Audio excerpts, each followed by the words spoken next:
ದೇಶದ 5 ರಾಜ್ಯಗಳಲ್ಲಿ ಚುನಾವಣೆ ನಡೀತಾ ಇದೆ. ಮತ್ತೊಮ್ಮೆ ಶುರು ಮಾಡ್ತೇನೆ ನೋಡ್ರಿ. ದೇಶದ 5 ರಾಜ್ಯಗಳಲ್ಲಿ ಚುನಾವಣೆ ಆಗಿದೆ. ಸೋಮವಾರ ದಿವಸ ಇದರ ಒಂದು ಪರಿಣಾಮ ಹೊರಗೆ ಬರಲಿದೆ. ನನಗೆ ಪೂರ್ತಿ ವಿಶ್ವಾಸ ಇದೆ, ಭಾರತೀಯ ಜನತಾ ಪಾರ್ಟಿ ಸನ್ಮಾನ್ಯ ನರೇಂದ್ರ ಮೋದಿಯವರ ನೇತೃತ್ವದಲ್ಲಿ ಒಂದು ಬಹುದೊಡ್ಡ ಸಾಧನೆಯನ್ನು ಈ ಎಲೆಕ್ಷನ್ದಲ್ಲಿ ಮಾಡ್ತದೆ. ಮತ್ತು ಇನ್ನೊಂದು ಬಹಳ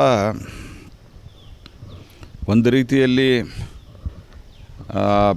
ಇಡೀ ದೇಶದ ಇವತ್ತಿನ ಪರಿಸ್ಥಿತಿ ನೋಡಿದಾಗ ಎಲ್ಲ ಕಡೆ ಅತ್ಯಂತ ಶಾಂತಿಯುತವಾಗಿ ಚುನಾವಣೆ ಆಗಿದ್ದಾವೆ.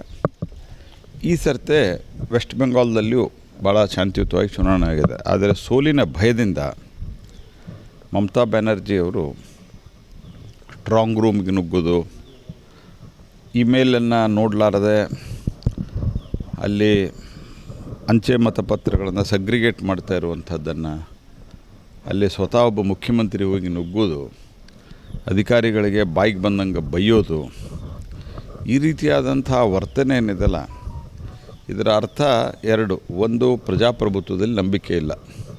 ಸುಮ್ಮನೆ ಒಂದು ಹೆಸರಿಗೆ ಚುನಾವಣೆ ಮಾಡಬೇಕು ಮತ್ತು ನಾವೇ ಬರಬೇಕು ಅನ್ನುವಂಥ ಒಂದು ಕಪಟತೆ. ಮತ್ತು ಕಳೆದ ಬಾರಿ ಚುನಾವಣೆಯ ನಂತರ ವಿಧಾನಸಭೆ, ಇವನ್ ಲೋಕಸಭೆ ಚುನಾವಣೆ, ಸ್ಥಳೀಯ ಚುನಾವಣೆಗಳ ನಂತರ ಯಾವ ರೀತಿ ಜನರ ಮೇಲೆ ಇವರು ಹಿಂಸೆಯನ್ನು ಮಾಡಿದ್ರು, ಇದು ನಮಗೆ ನೆನಪಿದೆ.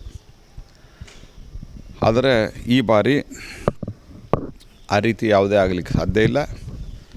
ಅಲ್ಲಿ ಭಾರತೀಯ ಜನತಾ ಪಾರ್ಟಿ ಸರ್ಕಾರ ಬರ್ತದೆ ಮತ್ತು ಅದರ ಜೊತೆಗೇ ಇಡೀ ದೇಶಾದ್ಯಂತ ಉಳಿದ ರಾಜ್ಯಗಳಲ್ಲಿಯೂ ನಮ್ಮ ಒಂದು ಅಸ್ಸಾಂದಲ್ಲಂತೂ ನಮ್ಮ ಸರ್ಕಾರವೇ ಬರ್ತದೆ. ನನಗೆ ಇವತ್ತಿಗೂ ವಿಶ್ವಾಸ ಇದೆ, ತಮಿಳುನಾಡಿನಲ್ಲಿ AIADMK BJP ನಾವು ಒಂದು ಒಳ್ಳೆಯ ಸಂಖ್ಯೆಯಲ್ಲಿ ಬರ್ತೇವೆ.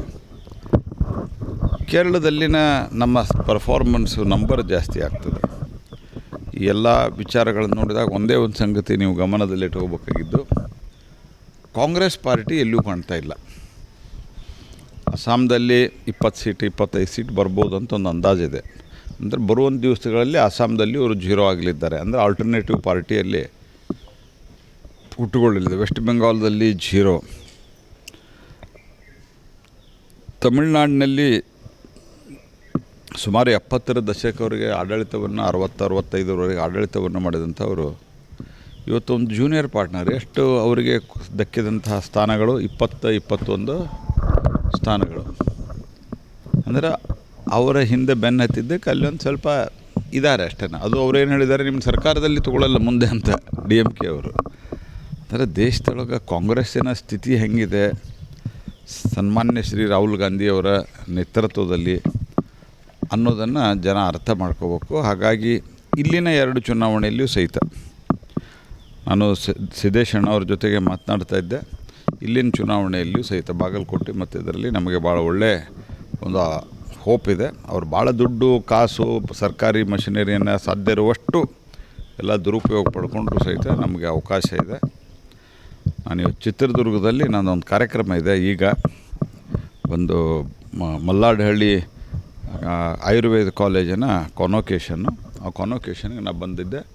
ಈ ಸಂದರ್ಭದಲ್ಲಿ ಇಲ್ಲೇ ರಾತ್ರಿ ವಸತಿ ಮಾಡಿ ಸಿದ್ದೇಶಣ್ಣ ಅವರು ಇದನ್ನು ಭೇಟಿ ಮಾಡಿ ಅವರ ಆರೋಗ್ಯ ವಿಚಾರಿಸಿ ಹೊರಟಿದೆ.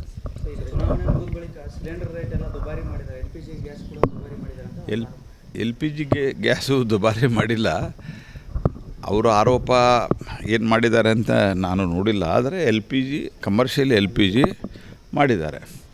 ಕಮರ್ಷಿಯಲ್ LPG ಅದು ಆ ಕಂಪನಿಯ ನಿರ್ಣಯವನ್ನು ಮಾಡ್ತದೆ. 2 ಸಂಗತಿ ನಾವು ಇದರೊಳಗೆ ಅರ್ಥ ಮಾಡ್ಕೋಬೇಕು. ಮೊದಲನೇದು, ಇವೆಲ್ಲ ತೀರ್ಮಾನಗಳು ಆ್ಯಕ್ಚುಲಿ ಇದನ್ನು ಲಿಬರೈಸ್ ಎಲ್ಲ ಹಂತದಲ್ಲಿಯೂ ಆಗಿದೆ. ಕಾಂಗ್ರೆಸ್ 2004ರಿಂದ 10ರಲ್ಲಿಯೂ ಸಹಿತ ಕಂಪ್ನಿಗಳು ಫ್ರೀ ಅವರಿಗೆ ಅವಕಾಶ ಕೊಟ್ಟಿದ್ದಾರೆ. ಯಾಕಂದರೆ ಅಲ್ಟಿಮೇಟ್ಲಿ ಇದು ಇಟ್ ಡಿಪೆಂಡ್ಸ್ ಆನ್ ದಿ ಜಾಗತಿಕ ಸ್ಥಿತಿಗತಿಗಳ ಆಧಾರದ ಮೇಲೆ ನಿರ್ಣಯ ಆಗ್ತದೆ.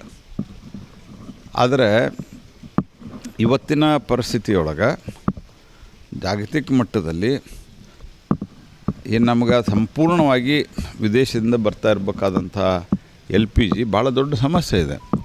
ಅನೇಕ ದೇಶಗಳಲ್ಲಿ ಇಲ್ಲವೇ ಇಲ್ಲ, ಪೆಟ್ರೋಲ್ ಡೀಸೆಲ್ ಇಲ್ಲ, ವರ್ಕ್ ಫ್ರಮ್ ಹೋಮ್ ನಡೆದಿದೆ. ಆಮೇಲಿಂದ ಕೆಲವು ಅತ್ಯಂತ ಒಂಥರ ಏನು ದರಿದ್ರ ದೇಶಗಳಂತೇನಿದಾವೆ, ಪಾಕಿಸ್ತಾನ ಇದೆಲ್ಲ, ಇಲ್ಲಿ ಸಂಪೂರ್ಣ ಆ್ಯಕ್ಟಿವಿಟಿ ಬಂದಾಗಿದ್ದಾವೆ.